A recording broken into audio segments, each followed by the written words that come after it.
Welcome to Ernie's Journey, Episode 13, Escape from Kilmainham, Dead or Alive, February 1921. So, where is Ernie? Ernie has been in Tipperary. It moves to try to capture an event in Kilkenny.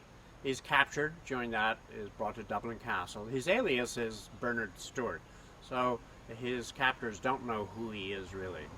They torture him, try to get word out of him. He doesn't give any information. So he's just a young man with no identity. And he's thrown into the notorious Kilmainham jail. Now, what is Kilmainham? Kilmainham is, within terms of Irish history, it's a 300-year-old institution, a fierce-looking monument of fortress-like jail, and where all of the greats of Irish nationalism have been held. In 1916, it was where executions occurred of some of the martyrs of 1916. And it's manned now by the British military, so it's not just a prison, it's an army camp, so to speak. Ernie is in there with colleagues, and this is really about telling what his plans are for escape, how he goes about it, the rigorous detail of planning that is required. He's also in there with many others, but including Frank Teeling and Paddy Moran, who Michael Collins wanted to make sure got out of Kilmainham because they were surely going to be hung. One had been sentenced and the other was about to be sentenced. So here's the story of what he had to do on a daily basis as he tried to get out of his jail. And to get from his cell, he had to get down to the gate in order to get out. My door cramped my hand, but I was able to work it. One night I opened my door and listened. I was in my stockings. I carried my boots around my neck and the cutters inside my coat. Small stirs made me nervously ready to dash back. It was one thing to listen from my cell, another to be out in the passage. I got to the first guard cell. I looked through the crack made by the swinging in of the door. The light was on. The soldiers were lying down, their rifles slanted against the wall or across their knees, and they seemed to be asleep. The door hinge was on my side of the opening. I had to close the door in case I should have to return in a hurry. A sleepy soldier could notice a figure passing in the light from the cell. I pressed hard on the angle of the door. The metal moved slowly. My fingers were stiff. I had to rest. I pressed again. There were squeaks. I heard a noise from Teeling's passage. Someone was coming toward me. I moved back quietly to my cell, closed the door, shoved the bolt, attached the padlock, and rolled back my blankets around me. The soldier passed my cell. I tried again when all was still. My door squeaked. My wrist was cramped. When I reached the guard, I lay down flat and looked through. The soldier was sitting up smoking. So for 5 successive nights I tried to get through to Teeling.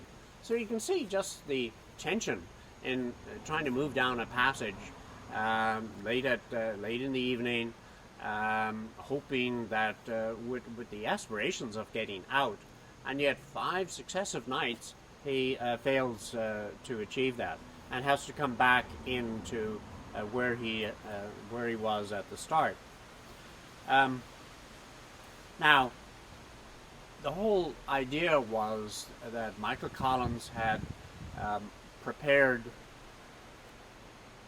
intelligence and gotten two Welsh privates, Private Roper and Holland, to help in this. They were sympathetic, Welsh and Irish.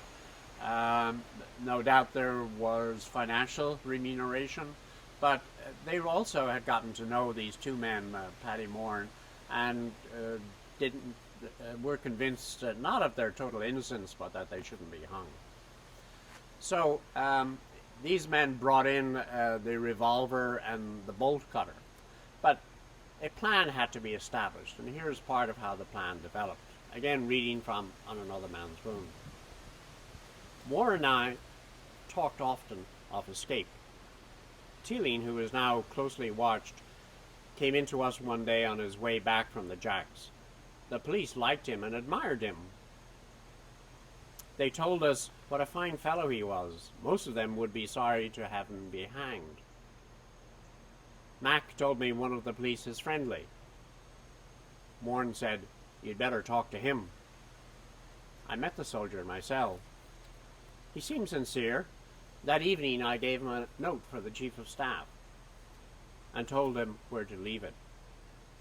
I got a reply, and I gave a sketch of our wing and outlined our plan. Morn and I had gone through the nearby yards in the morning when we went downstairs to wash. There was a heavy gate in a faraway yard.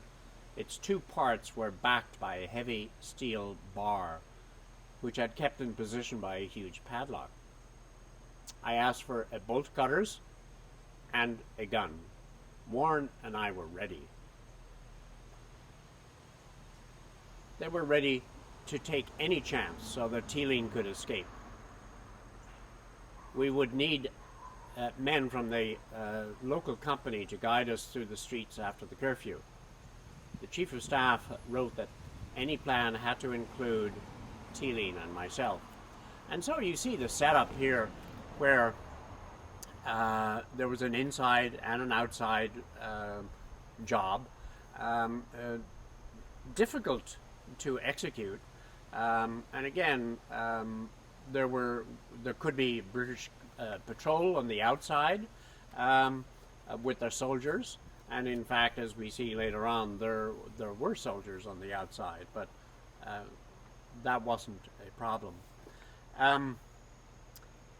Just before the final night, and no doubt one of the matters which gave Ernie further belief that he should get out, was that he was interviewed by a British military intelligence officer. Clearly there was something going on, he felt, that they must have learned something more about him or his activities. Still identified as Bernard Stewart, but it was a feeling of unease for him. So that evening, he was definitely going to make an effort. Now, Paddy Moran had an excuse, and he thought that if he went to trial, it would be better that he got off on the excuse because he was not guilty of that of which he was charged, but he didn't understand the British system. Anyway, that evening, here we go, back to On Another Man's Wound. "Hop it, Simon. We're escaping now." He smiled. "Is that all?" "I'm serious, Simon. Come on. You know the neighborhood." "Good," he said as he followed me. Teeling's face was strained. "It's no use. He won't come." "Somebody has to die for this, Paddy," I said. "Maybe Teeling or myself, but they'll hang you for certain if we get through." "God keep you now," said Paddy Moran as he held our shoulders. "I'll start a concert to keep the police busy, and you won't be missed till lock-up." They went down the stairs and toward the gate. We opened one half of the gate. It was heavy to move. Then we closed it. I was first with my 38 in my hand. I saw figures in the darkness close to the wall. One had a peaked cap. but they had not heard me. I touched feeling, and with my hand, "Soldiers, there's something gone wrong on the outside patrol, I think. I'll stick them up if I have to shoot. You two make a dash for it." They halted whilst I went forward. A soldier was holding a woman tight in his arms. I went back to tell the others. We moved out under the wall, passing the soldiers and girls locked together. The wind was cold. It blew clean and sweet in our faces, and they were in freedom. So here, Ernie gets out, and what do we learn about Ernie during this episode?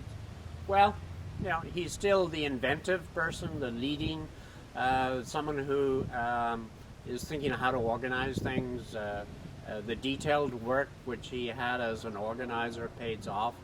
So he draws plans, he communicates with the outside.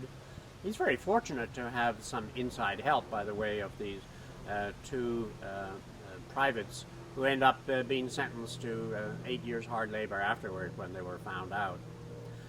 He's flexible, as a military commander needs to be, because you change with the circumstances. So if someone drops out, you pick up another person. The story always gives me some chills because if he hadn't gotten out through that gate, I wouldn't be here reading his story. So it's really all quite remarkable. So now join us for next episode of Ernie's Journey, which will be recovery in Dublin.